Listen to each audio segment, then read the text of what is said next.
Hello lovely people, welcome to part one of reading the lowest rated books on my TBR.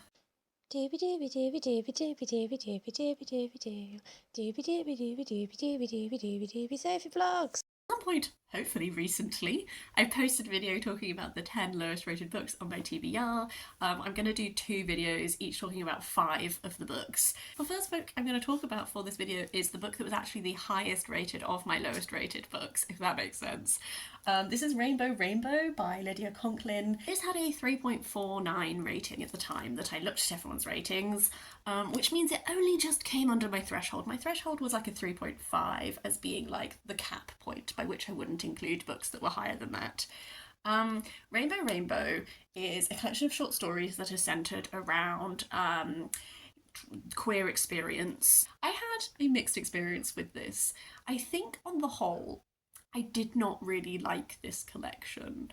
I will say there were a few standout stories for me, so I'll start by talking about those. So there are 2 standout stories that I really enjoyed. The first one is Pioneers, and from looking at other reviews I can see that Pioneers kind of is the standout story from this collection, with people who loved it and who disliked it as a whole. Pioneers is a story from the perspective of a child. This is a very American thing, so I might have misunderstood, but it's something to do with like they're in grade school, I think is the correct. I don't. They're in school. They're very young, and it's like an experience that they do at the end of a certain like year where they experience what it is like to be pioneers in America. So they're all assigned roles, and then they have to like complete this little course, but they come up against like trials and tribulations in it. And our main character is assigned the role of being like the matriarch of one of these families, and she really does not connect to it. And I'm using she pronouns because those are the pronouns that are used throughout the story. But this is sort of a story of a child awakening to an aspect of their identity that they've never verbalized before and they've never been consciously aware of. So rather than be a matriarch, they decided to be an ox instead. There are no other oxes in this class. It is all matriarchs, patriarchs, and children. But our main character takes on the role of this ox and she pulls one of the carts along, and she already she's treated like a weirdo a lot, and that is something that predates being an ox. That's just something that children in the class, like, they already identify that there is something about this child that is different, and they're already picking on her for it. And so in many ways she's like, well, why not be an ox if I'm already being picked on for being who I am? And then throughout the different trials and tribulations, you get to see the way that these like young children in this class are already embodying like the brainwashing that they are being given about, like, they use gay as an insult, they turn on each other at various points of this trail. Like, it is a microcosm of greater society and the things that divide us, but in this much smaller little class.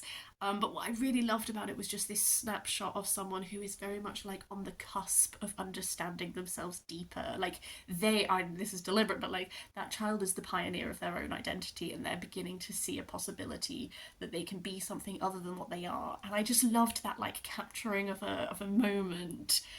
The other one I found really stayed with me is Sunny Talks. Sunny Talks is about a older person who essentially has come to the realization that they're non-binary. Again, she's currently using she, her pronouns, so that's what I'm going to use. She has a nephew who is a trans boy who has a YouTube channel and talks about his experiences online, and she is taking him to like a YouTube conference where there will be lots of other trans YouTubers, and it's looking at the way in which, like, first of all, that child's mother has been very supportive of the transition. Our main character, like, seeing her nephew and his journey and the way he's been supported has really, like, opened up for her the space to consider her own identity.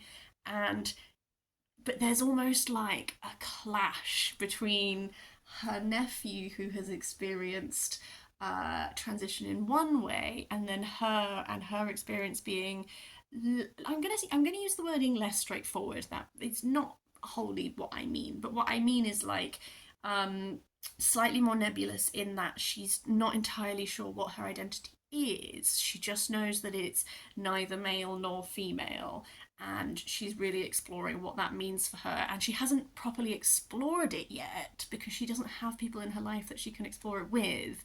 And there's almost like a tension between like the generations and like what is important to him and what is important to her, and like he all this kind of thing. It's like it's quite complicated, and what I enjoyed was like this nuanced look at how there is no one experience, and this is something that will like vary from person to person and generation to generation, and how we talk about this has changed, and all of this kind of like complicated web of emotions and feelings.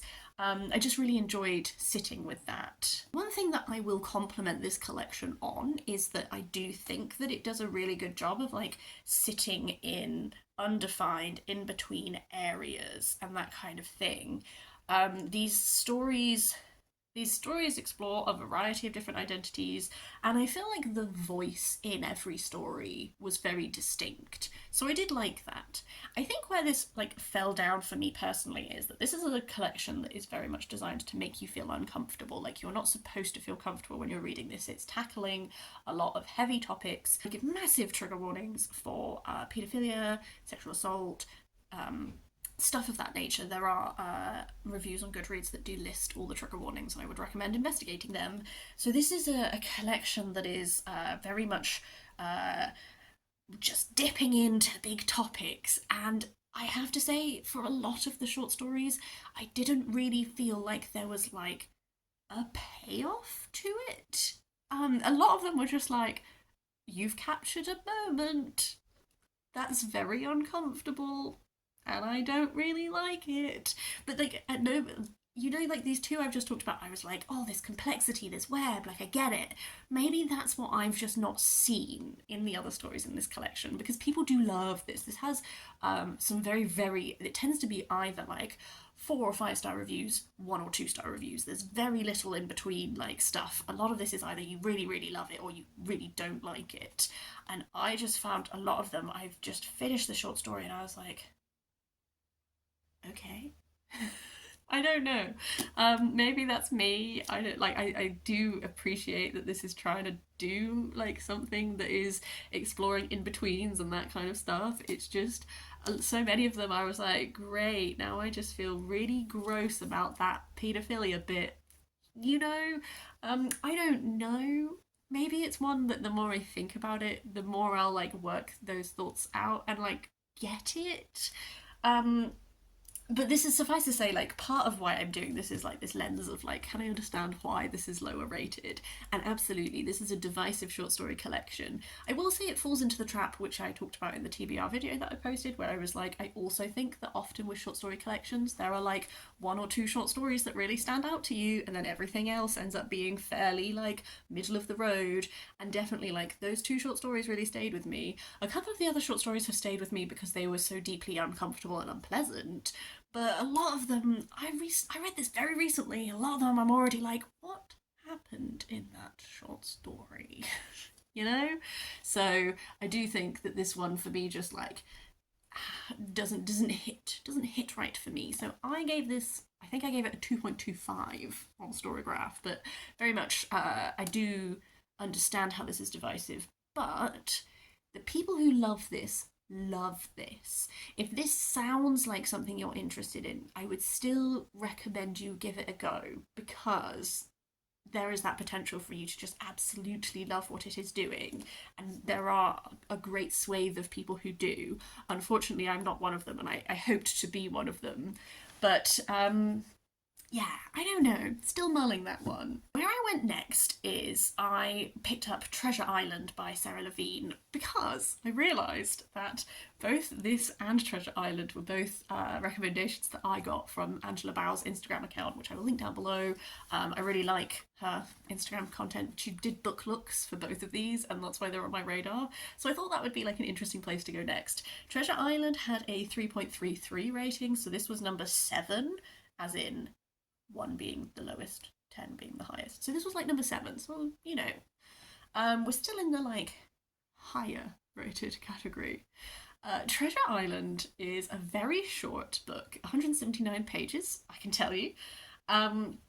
It's It's so weird. So I would describe this as a very weird book, but I kind of really enjoyed the experience of reading it. So we follow our main character. I'm terrible. I forget everyone's names as soon as I finish books. I'm terribly sorry.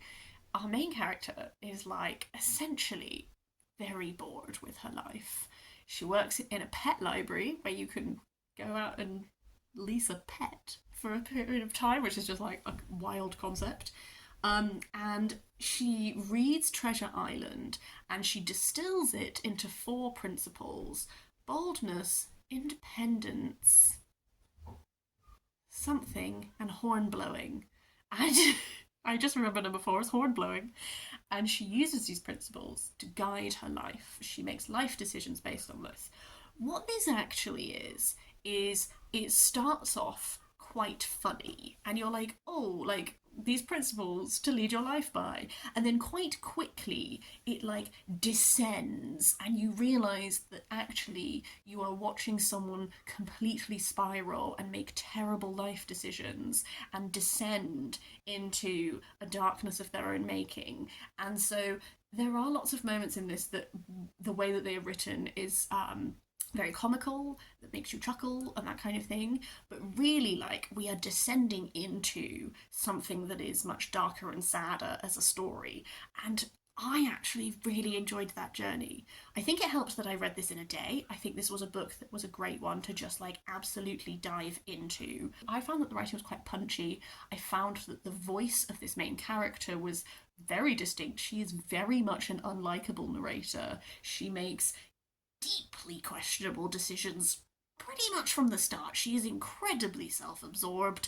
But that is the point. The point is that the author has crafted this narrator who starts off being just like incredibly self-absorbed, and then the way that she loses her grip on reality in this obsession that she has with this book, and then just makes unhinged decisions, frankly. And the more that she spirals, the more she actually also loses her grip on the book. Like, there's this moment when she's seeing this healer who dares to suggest that maybe Jim is not actually the character in Treasure Island that you, the reader, are supposed to be like super invested in, but maybe that it's Long John Silver and his more complex character building, etc. And our main character just entirely is like, I cannot believe she so wildly misunderstands this text. And other moments like that, like she quotes a section of Treasure Island at her, and they'll just ask her, like, well, what does, like, insert, like, this piece of sailor vocabulary in? Like, what does that mean? And she cannot tell them because she does not know. It's like she's obsessed with this book, but she's obsessed with this warped version that she has created that actually moves further and further and further away from the reality of the book.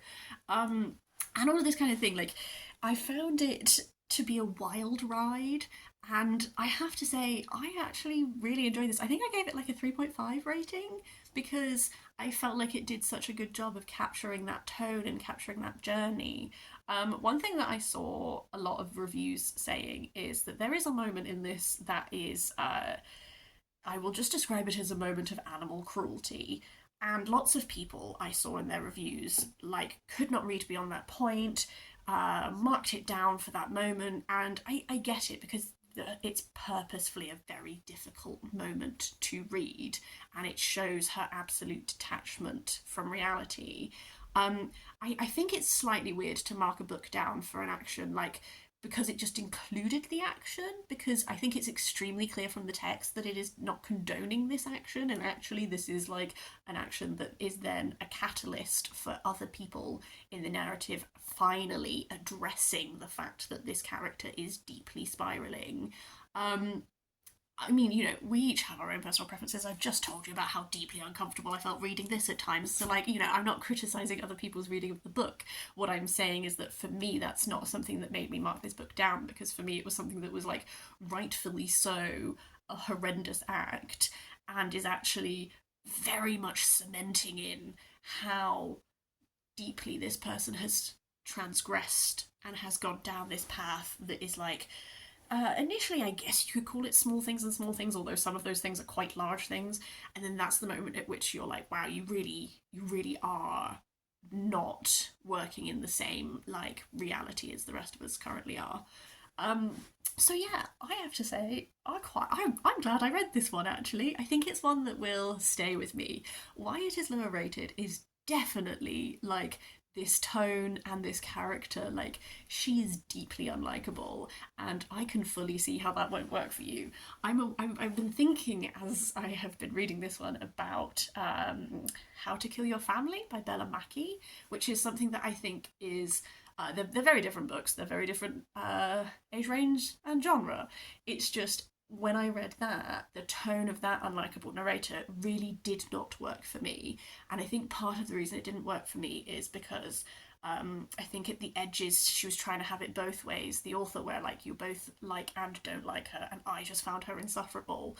And also there was a bunch of like class dynamic stuff in there that I felt like was very blunt, like heavy-handedly tackled. And then I researched the author's background and I was like, oh, yeah, because you're horrendously well off.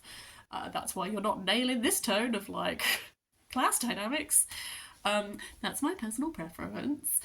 So what I'm saying is that I think that the very act of writing an unlikable narrator is that for some people it's not going to hit and they're deeply going to not enjoy reading that perspective. I, for this one, did. I think it benefited from reading it in one whirlwind of a day, and that kind of thing. So I enjoyed this. Checking back in with another two books to talk about. The first one I don't have that much to say on, so I'll just touch on this briefly. But this is As Kingfishers Catch Fire by Gerard, Manley, Hopkins. This was the number 2 slot on my lowest rated books. This one has a 2.64 rating on Goodreads. This is just a little selection of some of Gerard Manley Hopkins' poetry, and then the end is like a little excerpt from his journal kind of thing. This was unpublished in his lifetime, it was only published posthumously, and these poems are very much to do with the beauty of nature. Hopkins was a priest, so he sees a lot of God in nature and that kind of thing. This is one of those where I can read this and I appreciate like the rhythm, I appreciate the language. Like he uses a lot of he combines words together in a way that I guess is quite interesting. Some of the things are really nice to say. Like the title comes from the start of this poem, which is "As kingfishers catch fire, dragonflies draw flame," and like that is lovely, and that is lovely to say. I did give this a 2 stars because where this falls down for me personally is that I just found this a bit impenetrable. Like the language is so decadent to the point of I don't know, you know, like I read poetry with the expectation of needing to sit and read it more than once and like interrogate it to really like draw stuff out of it. That is something that I'm comfortable doing with poetry. I think I just read this and I was like, reading this for me was like a super surface level experience where I was like, that bit sounds quite nice, but I don't know, I don't super connect with a lot of what he's saying. Which is odd, I think, because I do like nature writing. I don't know, something about this I just found extremely hard to really like sift through, I think. I can see why people would connect with this, but also I really do understand why this one is lower rated, because I do think I found it difficult. And you know, when sometimes it's like I guess I could spend a lot of time sifting this, but also like, what am I going to get out of this? This isn't singing to my soul. He also does he puts a lot of accents on letters, and I want to go away and find out why. I guess I thought it might be like emphasis, or I tried when I was reading them with the words that have accent, like I don't know if you can see here how like keep.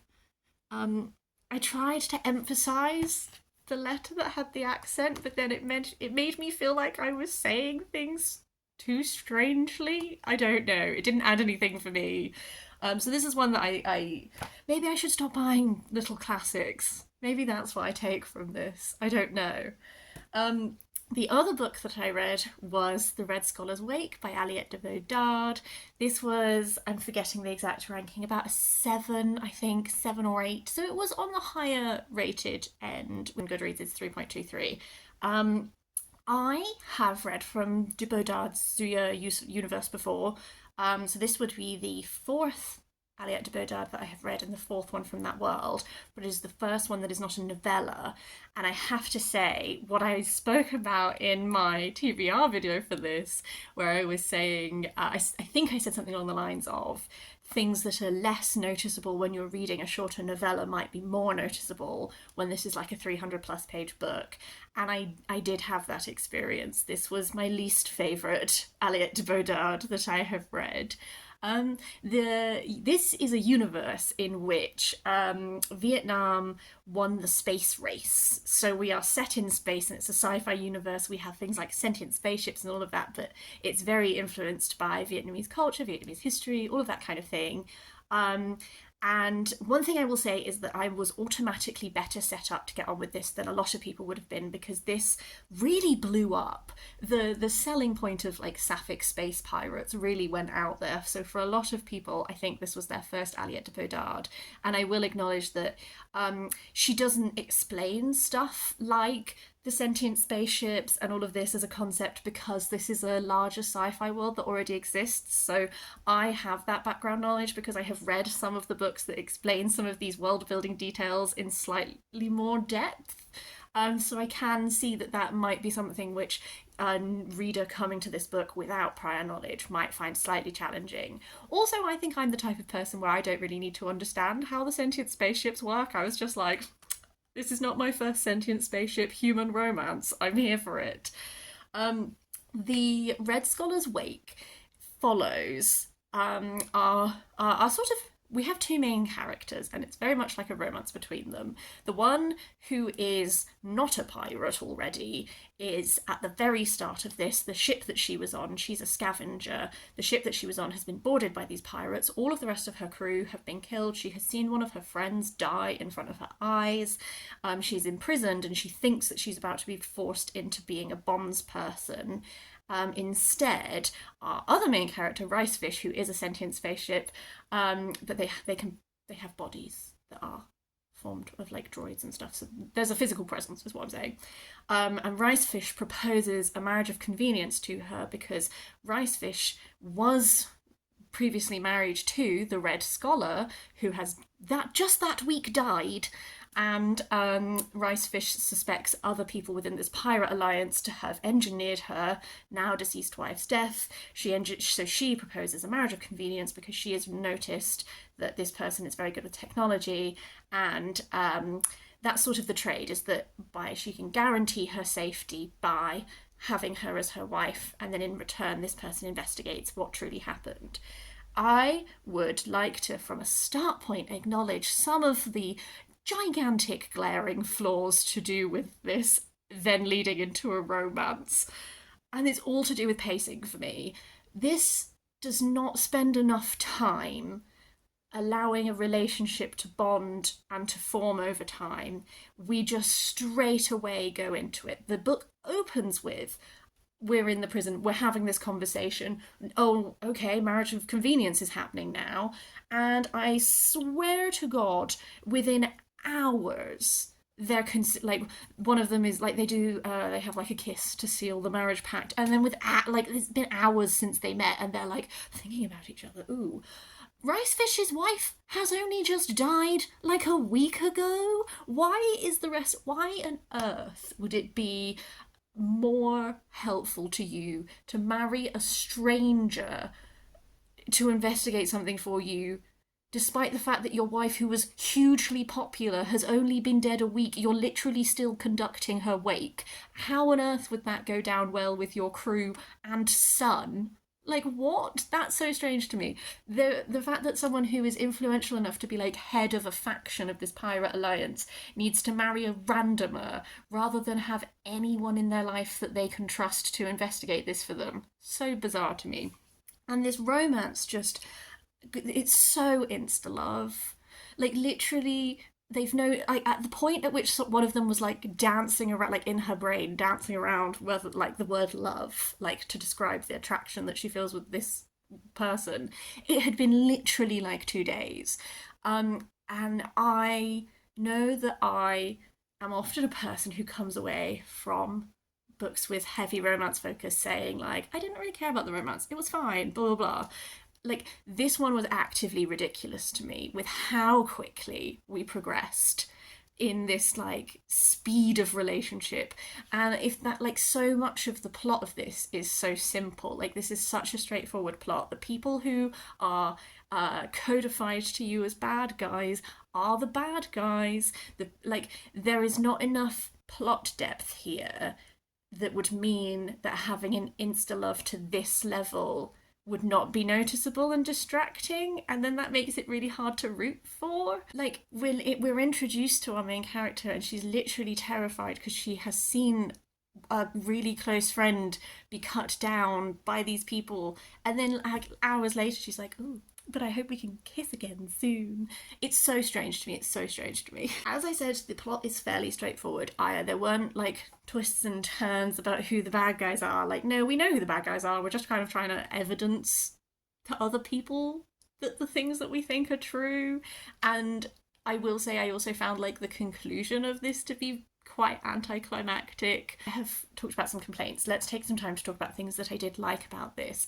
I think that Aliette Bodard paints such beautiful pictures with her writing. Like, the sensory aspects of her world are wonderful, and I do really, really like this science fiction world. I think there are such cool things about it. There are lots of people have bots, so sentient ships have bots, and that allows them to exist outside of their ship body. They have like a body that they can use to interact with people. So people can do overlays, so you can overlay a room, you can overlay your clothes, and it is visuals that can have like interaction or movement to them and that kind of thing. So how she describes fashion, how she describes decor, how she describes food and drink. I know that Aliette Bodard is very passionate about tea, and there are always like tea drinking scenes in this book that describe the tastes of different types of tea. The same goes for food. There was like really early on descriptions of our main character eating dumplings, and I was like, I want to eat these dumplings so badly. So there is such wonderful like world building elements to her work that I think mean that you come away with like vivid scenes. I can see some of the maybe like wording being a little bit hard to adjust to if you're new to the series, like what is an overlay, what is all of this. But if you just go with it, and if you just like enjoy the descriptions for their like richness and their lushness, I do think that it's like just a delightful like thing to read. I also think there's a really interesting conversation happening in this to do with idealism and I don't know, Ricefish has a very idealistic view of what the pirates could be that is something that her and her previous wife had sort of built together. But there is like an ideological clash between her and the main character when she first becomes part of this pirate world, because to her the pirates are pillaging, they enslave people in bondage and all of this kind of thing. So they have a lot of conversations to do with like what is just, what is right, which side in this world is like, is it more exploitative to be a pirate, or like look at the society that you've grown up in that is so say ordered, look at the way that power is corrupted, look at the way that these systems are exploited by the wealthy and then the weak suffer. Like, there's a lot of conversations about that I really enjoyed. I think occasionally the placement of those conversations was a bit weird for me. So there is there's a whole plot moment in this which our main character is also a mother. She has a daughter, and she finds out at a certain point that her daughter is there's some trouble happening with her daughter. Her daughter is in danger, and apparently that's the moment that we're going to have like an ideological argument between the two of them about which of these systems is more just or less just. And I was like, why are you having a philosophical moral debate? Why aren't you being like, I'm sorry, I have to go save my child?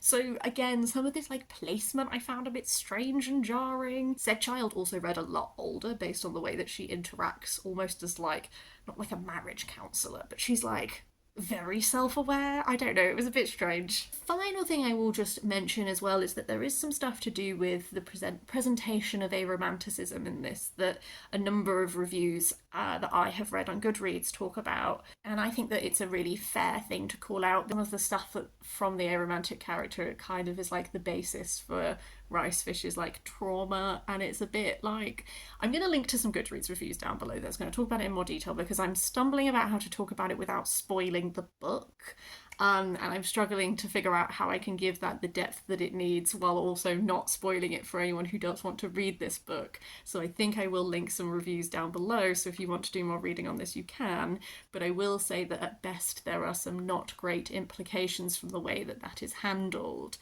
All of this to say, I do not think that this is the best work from this universe.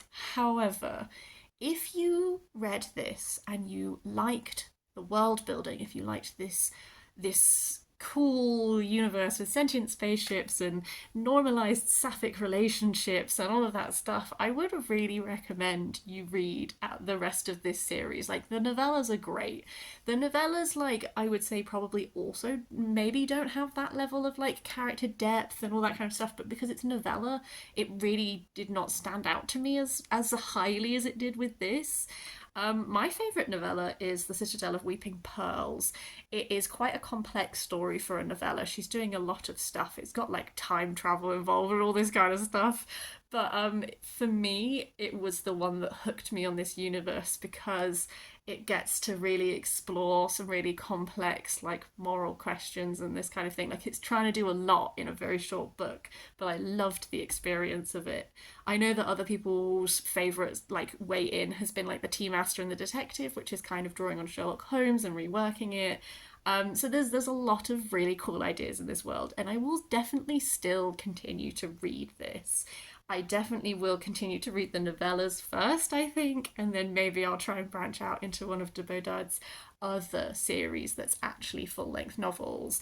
But when it comes to the question of do I understand why this book is lower rated, I absolutely do, and I'm really disappointed to say that. The final book I'm going to talk about in this first part of my lowest rated books on my TBR is also actually the first DNF of this project. I don't feel like this part one has gone as well as I would have hoped.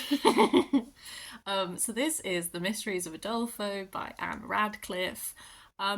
This is, as I said in my TBR video, a very classic seminal piece of Gothic fiction. It's about 600 to 700 pages long, like it's a chunky boy, and I got about a third of the way through, so we're somewhere around 200 or more pages. And to be honest with you, I probably could have kept reading this book. I wasn't hating it, I wasn't having a bad time, nothing like that. It's just a very, very long text. And as I said, third of the way through, we're not at Udolpho. I still haven't got to Udolpho. Where is I did like a reading update on Goodreads that was like, where is Udolpho? Where are the mysteries? Because I've not encountered either of them yet. And I just got a bit fed up. I think one thing that I've potentially not done so well in doing this first part one video is that I've read all of these books sort of like one after the other, because I thought that I would like more of them than it has actually turned out to be so.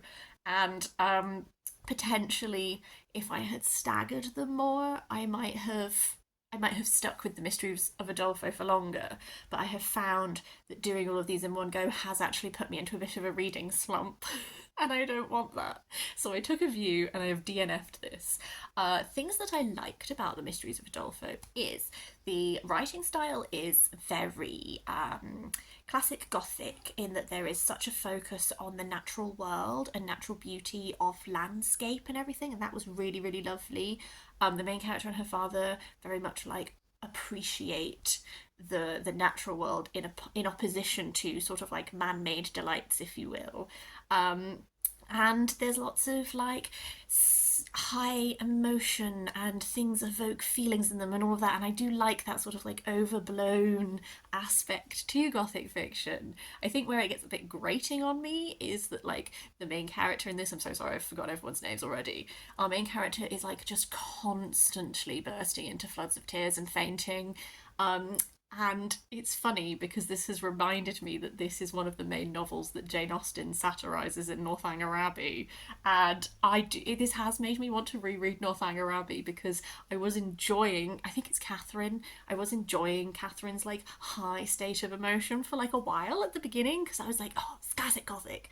But when like 200 or more pages have gone, I've read it on my Kindle so I don't actually know, but when you're like a third of the way through and this woman has burst into tears and fallen into faints and all of this, and yet nothing mysterious has actually happened yet. I'm finding it a challenge. So I've given up, and maybe one day I might return because I'm sure that she's been separated from her pure love. Like, she's at some point going to end up in this mysterious Udolpho place with mysteries, I don't know, but you know when it's like, I fear that there won't be any supernatural shenanigans and that in fact everything will be in her mind. And you know when it's like, can I read 600 or 700 pages and it turns out like it's the equivalent of like it was all a dream? I don't think I can. So, to conclude this part one, I'm going to say that Treasure Island by Sarah Levine is the real highlight of this project so far. It is my little gleaming golden thing in the darkness. I gave it like a 3.5, I think, at the time when I read it. But I like it a lot more having read 4 other books that I didn't really like. I thought that the tone was great. I thought that the like absolute wacky, like we really went somewhere with it and I enjoyed the journey. I think it's a book that I will continue to think about because it is so unique and because I've never read anything like it and it is kind of a bit weird. So that's really great. There have definitely been disappointments in this journey. I wish that I had liked some of the other ones more, but unfortunately I agreed with the low ratings. I'm very much hoping that part 2 of this will have some more shiny, shiny gems. There's at least 1 to 2 books in part 2 that I have really secret high hopes for. I really hope I think I might really like Viper Wine, and I have optimistic feelings about Wicked As You Wish. The others, I'm now less confident in my ability to like just based because I thought I would like more of these books than I have, but I'm hoping that if I have a little break and I give it a little bit of time, then when I get back on this project for part 2 I'll be enthused again. But yes, for now, I would really, really love to hear if you've read any of these. Please do share your thoughts. I would love, even if you loved them and I haven't liked them, I would still really like to know what you loved about them. And anything else you want to chat about in the comments down below, please do feel free. But in the meantime, I hope you have a lovely day. I'll see you next time for something different.